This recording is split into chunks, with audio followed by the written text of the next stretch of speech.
Silence.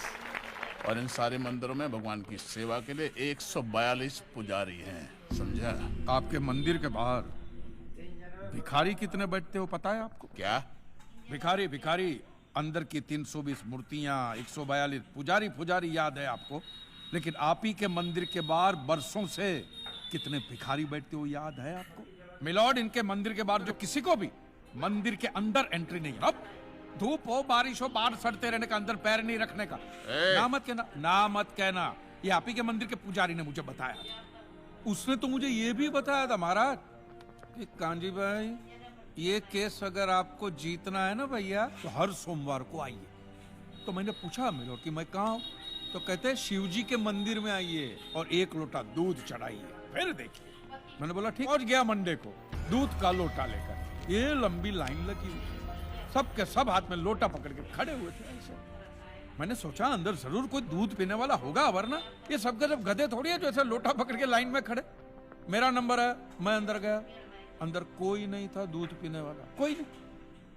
बीच में वो काला पत्थर पड़ा हुआ था। उसे शिवलिंग कहते हैं, मूर्ख। हाँ, शिवलिंग पड़ा हुआ था। और वो पत्थर मिलो, वो पत्थर दूध था। और वो पत्थर के बिल्कुल बगल में से छोटी सी पतली सी नाली, तो कोई खड़ा होगा दूध पीने वाला। देखा बाहर भी कोई नहीं था। वो सारा दूध मिलो उस नाली से निकलकर बाहर गटर में जा, टोटल वेस्ट। और वो गटर को लग के एक भिखारी खड़ा हुआ था, बेचारा 4-5 दिन का भूखा होगा महाराज, भूख के मारे वो कांप रहा था। उसको शायद ये दूध ही पीना था, लेकिन गटर में से कैसे? तो उस भिखारी को मैंने मेरा दूध का लोटा दे दिया। तेरा भला कर।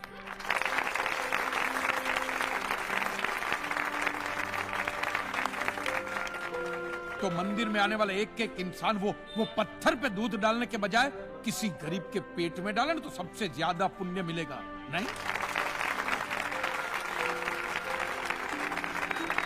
और हाँ मौलवी साहब, किसी दरगाह पे फूलों की चादर उड़ाने के बजाय किसी नंगे फकीर के बदन पे कपड़ों को बहुत खुशी मिलेगी। और जीसस के सामने मोमबत्तियां जलाने से अच्छा है किसी गरीब की झोंपड़ी में जलाइए, तो उसके घर में कभी अंधेरा नहीं होगा। क्यों, तुम भी भगवान को नहीं मानते क्या? अरे मैं खुद भगवान हूँ। अच्छा, तो मैं अमिताभ बच्चन हूँ। देखो कान जी, दूध, चद्दर, मोमबत्ती, ये सब इन सब का मूल्य तुम नहीं समझोगे, क्योंकि तुम एक नास्तिक हो। जगत की मोह माया से तुम अभी तक मुक्त नहीं हुए। आप तो हो गए हो ना, आप तो बिल्कुल मोक्ष के दरवाजे पे खड़े हो। तो ये जो रीति रिवाज के नाम पे ढोंग चलते, उनको बंद करवाइए ना महाराज। शनिवार को हनुमान जी की मूर्ति पे कितना तेल बर्बाद होता है पता है आपको? लोग 2 रुपये के 5 रुपए के सिक्के यूं यूं यूं करके मूर्ति पे चिपकाते। हनुमान जी इन सारे चिल्लर का रहे हैं। साईं बाबा अपनी पूरी जिंदगी गरीबों के लिए और गरीबी में जिए। जब तक वो जिंदा रहे तेल की एक एक बूंद के लिए दर बदर भटकते रहे, और आज उनके मरने के बाद उनके लिए करोड़ों का सिंहासन, सोने का मुकुट, किसके लिए बताइए महाराज? एक बात बताइए, जो भी भक्त भगवान की श्रद्धा से, तो चलिए महाराज मुझे ये बताइए कि अमरनाथ और वैष्णो देवी की यात्रा पे जाती हुई बस नीचे खाई में क्यों गिर जाती है? वो तो भगवान की भक्ति के लिए जा रहे थे, श्रद्धा से भजन गाते गाते जा रहे थे, तो भगवान ने डायरेक्टली उनको ऊपर बुला लिया। और आप मुझे एक गाड़ी ऐसी बताइए जिसका एक्सीडेंट हुआ हो और जिसके अंदर भगवान की मूर्ति या... अगर उन्होंने लिख दिया कि भूकंप जज साहब ने करवाया है, तो क्या जज साहब पैसे देंगे? इसी तरह पॉलिसी में भगवान का नाम लिख देने से भगवान पैसे देने के लिए प्रतिबद्ध नहीं होते।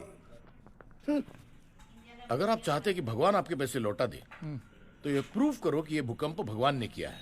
किया ही है ना, इन राइटिंग है, कहीं लिखा हुआ तुम्हारे पास है? Any proof? मिलॉर्ड, ये mister kanji, court of law में सिर्फ दलीलों पर फैसले नहीं होते। आपकी दलीलें, आपके आर्गुमेंट्स आम जनता के लिए कितने भी वैलिड क्यों ना हो, लेकिन अगर आप उन्हें साबित नहीं कर सकते हैं तो उनका कोई मतलब नहीं। आपके पास कोई सबूत है? नो। इन दैट केस ये अदालत आपको 1 महीने का आखिरी मौका देती है। अगली डेट पर अगर आप सबूत नहीं पेश कर सके तो I am afraid you will have to rest your case and all others.